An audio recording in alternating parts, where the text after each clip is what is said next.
Hello dear student, आप लोगों ने पूछा था कि मैम स्केलर चेन क्या है, स्केलर चेन को डिस्क्राइब कर दीजिए। तो आप ही लोग की डिमांड से आज मैं 12th क्लास बिजनेस स्टडी के रिवीजन वीडियो में स्केलर चेन को और बैंक प्लान को एक्सप्लेन करने जा रही हूँ। सबसे पहले तो ये समझिए कि स्केलर चेन आया कहाँ से, ये किस टॉपिक का है। तो आप लोगों ने जो बिजनेस स्टडी में 12th क्लास में सेकेंड चैप्टर है आपका प्रिंसिपल ऑफ मैनेजमेंट, उसी में हेनरी फ्योल के 14th प्रिंसिपल ऑफ मैनेजमेंट ही आप लोगों ने पढ़ा होगा। मेरे यूट्यूब पे भी इसका वीडियो भी है, जिसको नहीं पता है वो देख लेंगे। तो 14th प्रिंसिपल ऑफ मैनेजमेंट में उसी में से एक हेनरी फ्योल का है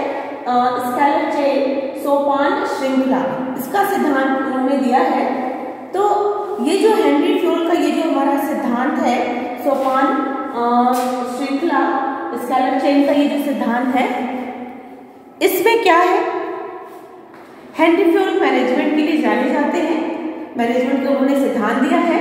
तो यहाँ पे हेनरी फ्योल बताते हैं इसका जो मेन है स्केलर चेन में, कि इसमें जो भी कम्युनिकेशन होते हैं या कहें कि जो भी कुछ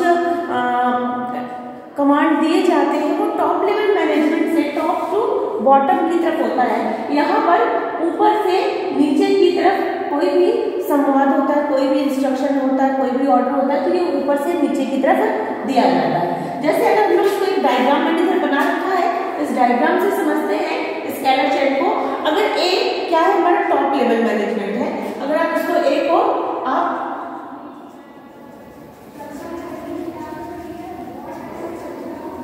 अगर ये हमारा टॉप लेवल मैनेजमेंट है, ठीक है, तो ए से बी को अगर कुछ भी इंस्ट्रक्शन देना है, कोई भी आदेश देना है, अगर मान लो कि हमें डी को इंस्ट्रक्शन देना है या ई को देना है, तो ए डायरेक्ट डी के पास नहीं आएगा उसको इंस्ट्रक्शन देने के लिए कि ये काम ऐसे करना है। ए क्या करेगा, बी को मैसेज देगा, बी को बताएगा ये उनको ये मैसेज देना है, ये काम ऐसे होना चाहिए, ये ऐसे करवाना है। फिर बी उसी को एज यूजुअल जैसे वो संवाद है वो वैसे को सी को देगा, सी डी को देगा, डी से ई के पास आएगा। यानी वन बाय वन वो जो भी उनका मैसेज है, जो भी इंस्ट्रक्शन है, गाइडेंस है, जो भी संवाद है, वो एक के बाद दूसरे के पास आएगा, दूसरे से तीसरे के पास जाएगा। यहाँ पे एक चीज और होता है कि जो भी जो सीनियर होता है, जो top level management to bottom की तरफ, यहाँ पे ऊपर से नीचे की तरफ जो भी संवाद है, कम्युनिकेशन है, हो रहा है। तो यहाँ पर एक बात का और ध्यान रखना होता है कि अपने जो हमारे जो अंडर में जो लोग काम करें, जो हमारे अधीनस्थ हैं, उनको साथ के साथ ये भी इंस्ट्रक्शन दिया जाता है कि भाई ये ऊपर का ऑर्डर है, लेकिन इस ऑर्डर को फॉलो करवाते वक्त या ऐसा काम करवाते वक्त आपको अपने बुद्धि विवेक, अपना दिमाग भी लगाने की जरूरत है। जैसे किसी ने कह दिया कि भाई देखते रहो,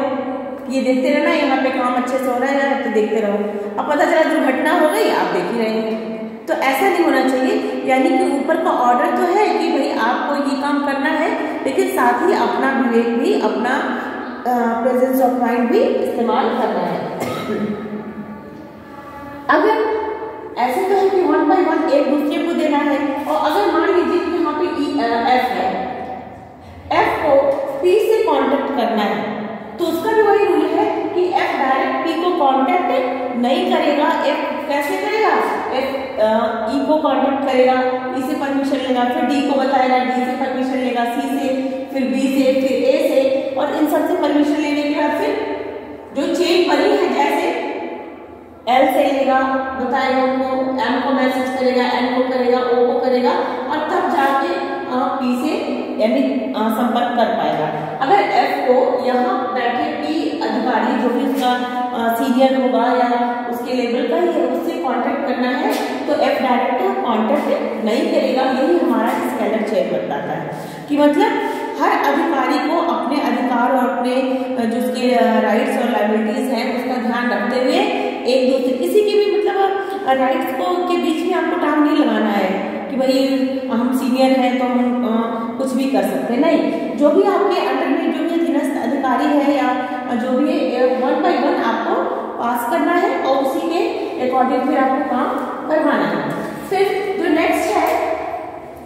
नेक्स्ट हमारा है कि अगर मान लो कुछ इमरजेंसी आ गई, ये हेनरी फ्योल ने कंडीशन के, क्योंकि इनके पास बड़ा अच्छा नॉलेज था किसी ऑर्गेनाइजेशन में इन्होंने बहुत लंबे समय तक काम किया है, पुराने वीडियो में मैंने बताया है हेनरी फ्लोल के बारे में। तो अगर मान लो कि कुछ ऐसी इमरजेंसी आ गई कि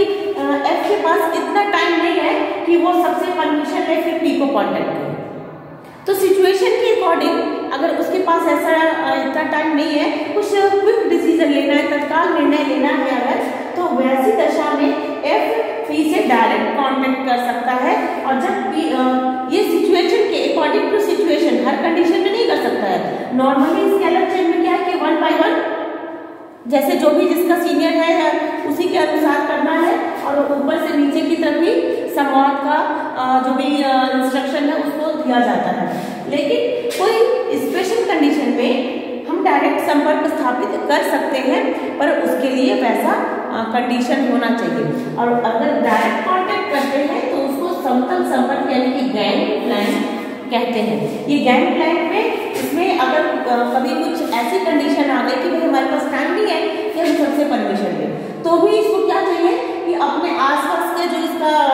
सीनियर अधिकारी है, जैसे ई को इसने बताया कि मैं डायरेक्ट पी से कांटेक्ट करने जा रहा हूँ, ये एफ जो है वो ई को इन्फॉर्म करेगा, यानी कि अपने निकटवर्ती अधिकारी से संपर्क स्थापित करेगा, और उसके बाद इसको सूचना देगा कि मैं भाई डायरेक्ट मेरे पास समय नहीं है, ये घटना हो गई है या तुरंत निर्णय लेने की आवश्यकता है, और फिर सबसे परमिशन न लेके एफ क्या करेगा, डायरेक्ट पी के साथ संपर्क में आ जाएगा। तो यहाँ पे दो चीजें मैं बता दूं, एक तो स्केलर चेन जिसमें कि भाई 1 by 1 एक top level to lower level management एक दूसरे को संपर्क करते हैं, सुपरवाइजर तक को कांटेक्ट करते हैं। और दूसरा है गैंगप्लैंक, इसमें अगर इसी में इसी की हेनरी फ्लोल के इसी थ्योरम में अगर सिचुएशन ऐसी है कि टाइम नहीं है सबसे परमिशन लेने का, तो अपने निकटवर्ती अधिकारी को सूचित करके हम डायरेक्ट इनसे संपर्क स्थापित कर सकते हैं। तो ये जिसने पूछा था, आई थिंक कि आपको ये क्लियर हो गया होगा। अगर क्लियर हो गया तो बाकी अपने फ्रेंड्स लोग को भी शेयर कर देना, ठीक है बेटा। और आपका जो दूसरा टॉपिक है वो दूसरे वीडियो में मिलेगा।